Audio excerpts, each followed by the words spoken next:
My heels click against the polished marble of my lobby on a Tuesday evening. Another 14-hour day behind me, another milestone reached for Horizon Brands. The client practically hugged me after my presentation. I check my phone. Still nothing. The elevator mirrors show me Quinn Edwards, 32 years old today, senior PR executive, wearing exhaustion like expensive perfume. I tell myself birthdays are for children. But when I unlock my apartment, the small cake I bought myself that morning sits on the coffee table. A single unlit candle standing there like a tiny soldier waiting for orders that won't come. Happy birthday to me, I whisper to no one. My fingers betray me when I open the laptop. I tell myself I'll check the proposal one more time. Instead, I open Facebook. The first post freezes me cold. My brother Miles, champagne raised, surrounded by smiling faces. Banner behind him reads, "Congratulations on your promotion." My father's arm draped around his shoulder, pride radiating off his face. My mother on the other side, beaming. Timestamp, 4 hours ago, my birthday. I scroll down. Aunts, uncles, cousins I haven't seen in years. The entire family gathered for Miles. My father's comment, "So proud of our superstar." My mother's, "The Edwards family legacy continues." They didn't forget my birthday. They chose to celebrate something else instead. The memory rises without invitation. 11 years old, sitting alone at a restaurant table, a birthday candle melting into my cake while I waited for them to return from Miles's debate competition. They'd promised they'd be back in time. They weren't. At 17, shipped to Grandma's house while my parents toured Yale with Miles. "It's his future," Quinn, Dad had said, not quite meeting my eyes. My college graduation dinner, interrupted by Miles's engagement announcement. My summa cum laude honors dissolved into wedding venues and guest lists inside of 20 minutes. Last month, my father dismissed the Horizon campaign that grew client revenue by 41%. It's just advertising, Quinn. Not like Miles's work in finance. That's real impact. My phone rings. Mom's name on the screen. One foolish moment of hope flutters in my chest before I answer. "Quinn, darling," her voice bubbles through the speaker. "We're planning something for Miles and Jessica's anniversary next month. I was hoping you could help with catering and decorations. You're so good at that sort of thing." The clock strikes midnight. My birthday is officially over. "Mom," I say, my voice shaking, "today was my birthday." A pause. "Oh," she says, genuinely surprised. "Oh, honey, with Miles's promotion, it just slipped our mind." I stare at the email still open on my laptop. My performance bonus for the Horizon campaign. $82,000. Something shifts inside me, tectonic plates sliding into new formation. "Don't worry about it," I say, the words coming from somewhere new and unfamiliar. I understand what's important to this family, and for the first time in my life, I truly do. 4 days later, I'm frozen at my keyboard. Mom's accidental calendar invitation landed me inside a family group thread I was never meant to see. "Quinn should contribute significantly to Miles's anniversary gift," my father wrote. "At least 20,000. My mother's reply, "She just got that bonus." Time she supports the family for once. And there it is. My name spelled with one, and my own mother can't spell my name correctly. My friend Jennifer leans into my doorway, dark curls bouncing. "Your brother's on hold. Everything okay?" I turn the laptop toward her. "Miles used our contacts at Regentech," I say. "Pulled their marketing director into a meeting for his investment firm. Without asking me. 3rd time this month." Jennifer scans the screen. "And your dad thinks you should give him 20,000 for a party? Apparently it's time I support the family for once. What exactly have they done for you lately?" she asks, perching on my desk. The question hangs in the air while Miles blinks on hold, probably calling to ask for another favor. When I finally answer, I keep my voice professional. He wants Regentech's chief marketing officer at his dinner tomorrow. "I'll see what I can do," I say. Non-committal. That evening, I stop at Mrs. Bennett's apartment on the 3rd floor. She's 84 and moves with the determination of someone half her age, pulling me inside before oatmeal cookies go to waste. I tell her about the emails, about Miles, about the 20,000 they expect. And they spelled my name wrong, I finish, hearing the childish hurt in my own voice. Her hand covers mine. Some parents never see their children clearly, too busy looking at their own reflection. Her words follow me to the family dinner I've been dreading all week. The Edwards mansion looms over Lake Shore Drive, 3 stories of stone and privilege. Inside, my father dominates the conversation, detailing Miles's promotion. My mother interjects with the perfect anecdote. I push salmon around my plate. "Quinn," my father says, setting down his coffee cup with authoritative precision, We need to discuss your contribution to Miles and Jessica's anniversary. $20,000 would cover the venue and catering. As the only family member with a recent windfall, it seems appropriate. My mother nods. Family supports family, darling. I can't, I say quietly. My father's face tightens. I beg your pardon? That's a quarter of my bonus. I have other plans for it. What other plans could possibly take precedence over your brother's celebration? My future. Silence descends, thick and unfamiliar. Nobody in this room is accustomed to hearing no from Quinn Edwards. I leave before dessert.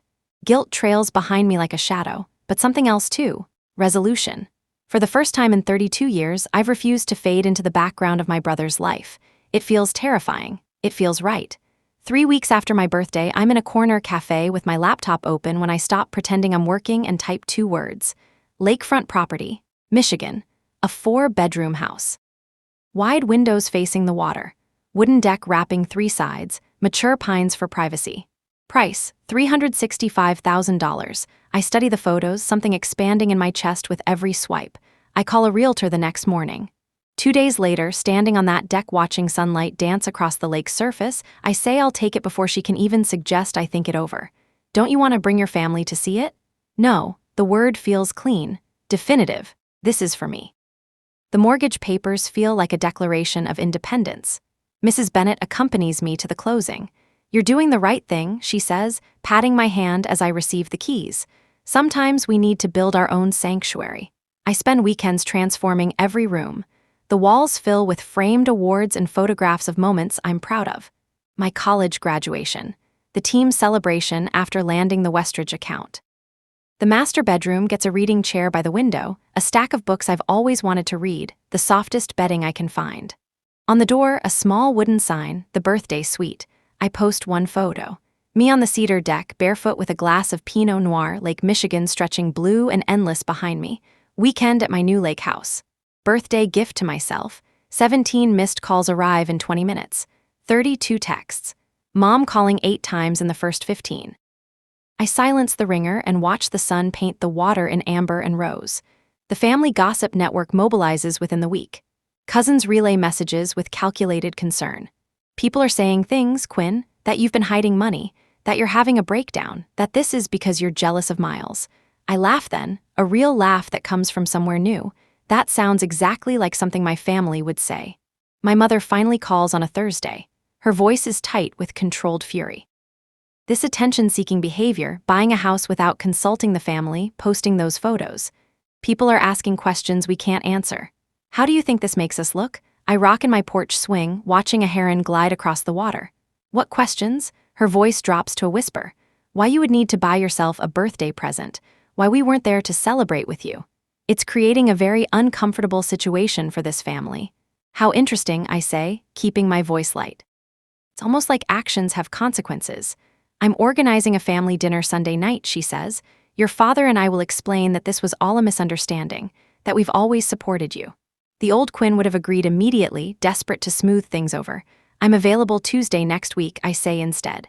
7 o'clock. And I'll bring the photo albums. A pause. What photo albums? I smile into the phone. The ones I've been keeping since I was 11 years old. Documenting everything. For once, my mother has nothing to say. The granite steps of my parents' mansion feel like a courthouse walkway. I grip 3 photo albums against my chest, knuckles white. I ring the doorbell instead of using my key. Tonight I'm not family. I'm a prosecutor with evidence. Dad opens the door. Eyes flick to the albums, then my face. You're late, he says, turning away. Mom waits in the foyer, tissues already clutched in her hand, eyes red-rimmed, makeup carefully applied to look like she's been crying without ruining her appearance. Quinn, her voice breaks dramatically. We've been so worried. Miles appears from the living room, drink in hand. His casual confidence shifts to something uncertain when he sees my face. I hold his gaze until he looks away first. Let's cut to the chase, I say, sitting down without touching my plate. I know why you called this dinner. Quinn, we're just concerned about your impulsive decisions, Mom begins. I push back my chair, walk to the sideboard, and return with the first album. Page after page of Miles in party hats, Miles blowing out candles, Miles surrounded by presents. Ages 6 through 25, every birthday documented in professional photographs. Turn to page 16, I tell him. He hesitates, then flips to his 18th birthday, a car with a giant bow. Dad handing him the keys. Mom crying tears of actual joy. I slide the second album forward. This one is mine. Mom's fingers tremble slightly as she opens it. Empty pages stare back at her. A few scattered photos, me alone with store-bought cupcakes. Mrs. Bennett hugging me on my 30th, nothing else. There was nothing to put in it, I explain. Next, a spreadsheet, printed and highlighted, tracking family spending for 30 years, college tuition, birthday gifts, car down payments, family trips, Miles versus me. The numbers tell their own story. Finally, a photograph from Christmas dinner 3 years ago, an empty chair at the table with a place card bearing my name. I was in Chicago working. You said a place anyway, took this picture and sent it to me with "we missed you." But look closer. Mom takes the photo, squinting. That's where guests sit, I say quietly. Even when you're pretending I belong, I'm still an outsider. The silence stretches between us, taut as wire. Dad's face darkens to crimson. What do you want from us, Quinn? An apology? Fine, we favored Miles. He was always the priority. He's carrying on the Edwards name. Mom crumples, real tears now. We didn't mean to, it just happened. And then it became a pattern and I was easier to ignore. I finish for her. I stand, gathering my evidence except for the albums. Those I leave behind. I don't need your approval anymore. My voice doesn't waver. I don't need your love or your attention or your validation. I waited 32 years for you to see me. I'm done waiting. I walk toward the door, shoulders straight, steps unhurried. Behind me, Miles calls my name. Mom sobs, Dad is silent. I pause at the threshold without looking back. The albums are yours to keep, I say. Consider them a gift. The door closes with a quiet click that echoes like thunder. A year later, the morning sun paints gold across my deck as I arrange a tray of fresh fruit beside a champagne bucket. 33 candles on the cake. Jennifer insisted on one for each year, plus one for luck. My phone buzzes with congratulations about my promotion to senior director, announced yesterday, celebrated today. Later, when the party thins, Miles appears at the edge of the deck holding a wrapped package. We haven't spoken since the album confrontation. Join us, I say, surprised by how much I mean it. We sit at the end of the dock as the afternoon softens. Therapy's been eye-opening, he admits, watching a sailboat cross the horizon. I never saw it until you showed us. How they erased you while spotlighting me. He pushes the package toward me. Inside is a photograph I've never seen. Me at 7, perched on our old tire swing, laughing at something beyond the camera, just me. Found it in Dad's storage boxes, he says, had it restored. Proof you existed, even when nobody was looking. My throat tightens. A knock pulls me back to the party. Through the glass, my mother stands alone on the porch, clutching a small bakery box. Her hands tremble as she holds it out. Inside, a cupcake with a single candle. "Happy birthday, Quinn," she whispers, her rehearsed smile faltering into something more genuine. "I brought carrot cake. You always liked that, didn't you?" She remembered. "The party's winding down," I say, stepping aside.